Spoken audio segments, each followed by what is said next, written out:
हैं वो जगदीश भाई जी बाबा के साथ सैर कर रहे थे।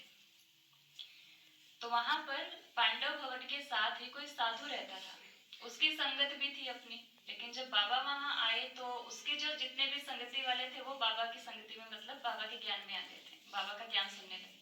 तो उसको बड़ी जेलसी होती थी कि मेरे फॉलोवर्स भी बाबा का ज्ञान सुनने जाते हैं। तो इतनी जोर जोर से बाबा को गालियां सुनाता था। तो बाबा ऐसे सैर कर रहे और उनके साथ साथ वो जगदीश भाई जी भी चल रहे, और वो साधु बाबा के साथ साथ चलता चलता इतने जोर जोर से बाबा को गालियां सुना रहा था। तो जगदीश भाई जी बाबा को कहते, बाबा एक बार परमिशन दे दो आप मुझे, मैं इसकी अकल ठिकाने लगा दूं।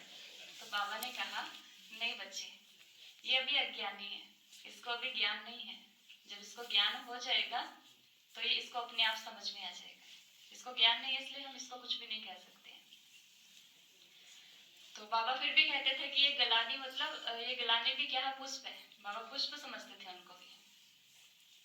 तो कहते हैं जब बाबा ने शरीर छोड़ा था तो वो साधु आया था। बाबा हर वीरवार को साधु के पास भोग भेजता था। वो इतनी गलानी करता था, गालियां देता था, लेकिन बाबा हर वीरवार को भोग भेजता था। और जब बाबा ने शरीर छोड़ा तो वो साधु आया और बाबा के पैरों में गिरकर इतना रोया कि बाबा के पूरे पैर गीले हो गए थे। तो देखो बाबा की कमाल, बाबा के अंदर निरहंकारिता का गुण था कि उसने गालियां दी लेकिन बाबा ने फिर भी हर वीरवार को भोग भेजा, और वो भोग बड़े आराम से खाता था।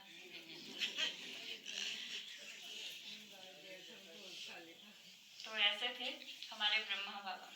और भी बाबा ने जैसे इतने सारे कमरे जो बनते थे, नए नए मकान बनते थे, तो बच्चे कहते थे बाबा आप नए मकान में रहो, हम पुराने में रहेंगे। बाबा कहते नहीं, शिव बाबा भी तो पुराने तन में आए ना, पुराना रख लिया उन्होंने, तो ये बाबा भी पुराने मकान में ही रहेगा। और जो नए नए मकान बनते हैं वो बच्चों के लिए ही